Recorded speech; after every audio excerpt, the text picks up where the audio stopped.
Madam Toastmasters, fellow members and most welcome guests, BOTs indeed, I can sense that you are all wondering what lies behind these three letters that make up the title of my speech.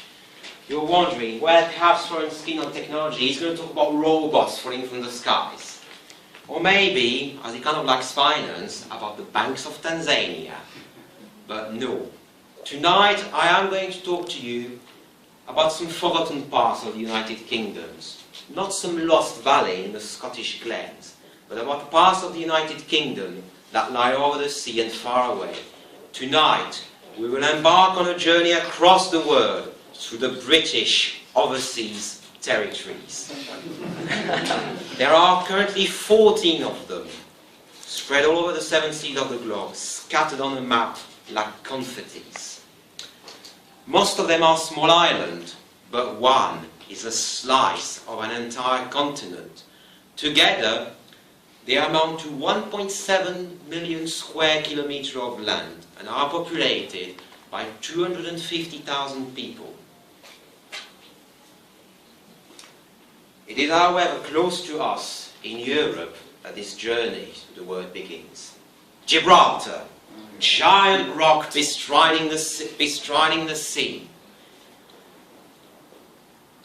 On just 7 square kilometers of land, 30,000 people live.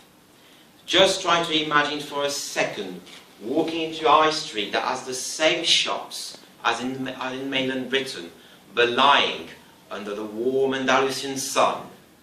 In a busy harbour well known of cruise ships, where one can eat tapas al fresco just as easily as buy jars of Marmite or a bottle of Worcester sauce from a Morrison's, supplied by lorries making the long treks through France and Spain on a daily basis.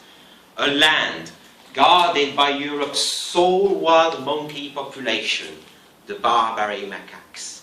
But we must move on. The road that leads to Spain has been closed, which means that the runway of Gibraltar Airport isn't open. Let's jet off to another destination. We've landed in a brand new airport that is actually still under construction until next year, but we're London Olympians, come on, we've got superpowers! We are now in the middle of the Atlantic, and the nearest continent is 2,000 kilometers away. Welcome to St. Helena. It is on this solitary place in the middle of the Atlantic that countless ships replenish their water and food supplies in the age of the sail. This land was also once a land of exile, where Napoleon Bonaparte, the Emperor of the French, lived between 1815 and 1821 and eventually died in Longwood House.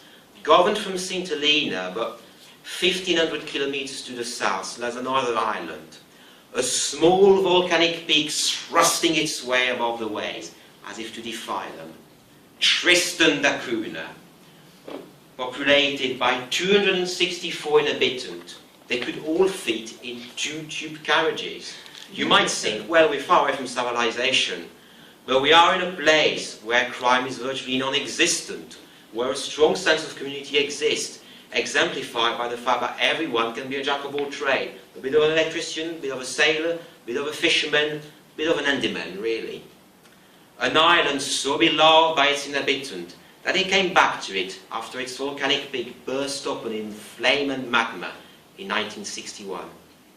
Our plane is now flying high above the furious 50s and the roaring 40s, feared by countless generations of explorers and skippers. We are overflying the Falkland Island, the British Antarctic territories, a penguin empire that is 7 times the size of the Great Britain and Northern Ireland. The great blue vastness of the Pacific Ocean becomes a small island on the horizon. Ahoy! The pirate kingdom of Pitcombs welcome us. For it is in this small island, luscious green tropical island, that the mutineers of HMS Bounty settled down after their mutiny with their Tahitian wives over 200 years ago. And surprisingly, these 64 industrious people, all descendants of mutineers, are now exporting fruit, dried fruit and honey all the way to New Zealand and back, even to Great Britain. The long journey back to Blighty now begins, overflying the British Indian Ocean Territory en route, and the sovereign base area of Cyprus, with Miss Bermuda, Anguilla, Antigua, and the territories of the West Indies, but these will be visited another time, I promise. Why bother about some rocky islet populated by a few dozen folk, I can hear you say. To protect power all over the globe, for after all, we may have lost an empire, but we still have a united kingdom on which the sun never sets. Madam Toastmaster.